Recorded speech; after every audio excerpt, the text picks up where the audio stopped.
ఎంతసేపు రాష్ట్రం బాగుండాలి, మనకు 100 సీట్లు కాదు కావాల్సింది, రాష్ట్ర ప్రజల శ్రేయస్సు మంచిదనే ఉద్దేశంతో ఎక్కడ కూడా ఎన్ని బేసిజాలు జరుగుతాయంటే, నేను ఒక ఎమ్మెల్యేగా చెప్తున్నా. చాలా స్ట్రగుల్ పడుతూ ఉంటాం. మేము ఎగ్జిస్టింగ్ చేయాలంటే. ఒక కూటమి పార్టీ నడపాలంటే చాలా స్ట్రగుల్ పడుతూ ఉంటాం.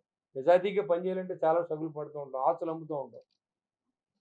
ఇలాంటి పరిస్థితిలో ఒక పక్కన పవన్ కళ్యాణ్ గారు 2 సంవత్సరాలు ఆయనకున్న శాఖల మీద పట్టు సంపాదించడానికి గాని, రాష్ట్రం ఆర్థికంగా ముందుకు వెళ్ళడానికి గాని, మళ్ళీ ఓ పక్క 2 సంవత్సరాలు అవ్వకుండానే వైసీపీ పార్టీ మళ్ళీ మేము గొడ్డలు పట్టుకొచ్చేస్తాం, మేము మా కొడవలు పట్టుకొచ్చేస్తాం, మేము పీకలు నరికేస్తాం అని ఓ పక్కన బెదిరించి వచ్చినప్పుడు జనంలో కాన్ఫిడెన్స్ నింపడానికి గాని ఆయన పడి కష్టం అంతా ఇంత కాదు. ఈ లోపల ఆయన మీద మాటలు. ఆయన భార్యకి ఆయన గుండు చేయించుకుంటే పేర్ని నాని గారు ఇక్కడ మీటింగ్ పెడతాడు. ఆయనకి ఆరు గుండు చేయించుకుంటే పేర్ని నాని గారు పర్మిషన్ తీసుకుంటారా? పేర్ని నాని గారి భార్యకి ఏమైనా ఆయన గుండు చేయించారా? ప్రతి విషయానికి ఓ పక్కన అంబటి రాంబాబు గారు మాట్లాడతారు. ఏ కులం నాయకులతో ఆ కులాన్ని తిట్టించడం స్ట్రాటజీ వైసీపీ పార్టీది. మరి రాము గారు ఎలా ట్రాప్‌లో పడ్డారో నాకు తెలీదు గానీ, 2 సంవత్సరాల కాలం అవ్వకుండా ఆయన వెంటనే కాపు కులానికి ఏం చేయట్లేదు అన్నారు. మీరు ఇదివరకు చాలా స్టేట్మెంట్‌లు ఇచ్చారు రాము గారు. నేను కూడా మనం కూడా కలిసి తిరిగాం.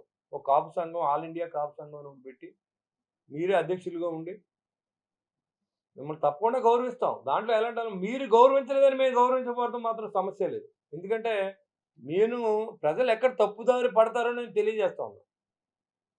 మాకు రెడ్లకి గొడవ లేదు అని మీరు చెప్పారు మొన్న. సంతోషం. మీకు రెడ్లకి గొడవ ఉందని మేము చెప్పలేదే. ఆ రోజు రెడ్లే రంగా గారిని చంపించారు అని చెప్పి మీరిచ్చిన నిన్న ఎవరు అంశెట్టి వాసు గారు ఎవరు దాన్ని ఇంక అత్తమాను మనం రోల్ చేయలేం. అది మీరే అన్నారు ఆ రోజు స్టేట్మెంట్. ఈరోజు కమ్మారితో మనం ఎవరో ఒకళ్ళతో చేయాలి కదా! ఇప్పుడు కూటమి అనేది లేకుండా ఎక్కడ జరగట్లేదు. భారతదేశం కూటమి మీద నడుస్తుంది ఇవాళ. కదా! అలాంటప్పుడు మీరు మాకు వెంటనే ఆయన ఒక రాజకీయ నాయకుడు, ఒక పార్టీ నాయకుడు, ఒక ఒక కుల నాయకులతో మాట్లాడలేదు. ఎందుకంటే రాజకీయ నాయకుడు అంటే అన్ని కులాలను సమర్థించుకోవాల్సిన అవసరం ఉంది. రాజ్యాంగాన రాజ్యాంగబద్ధంగా మాట్లాడవలసిన అవసరం ఉంది.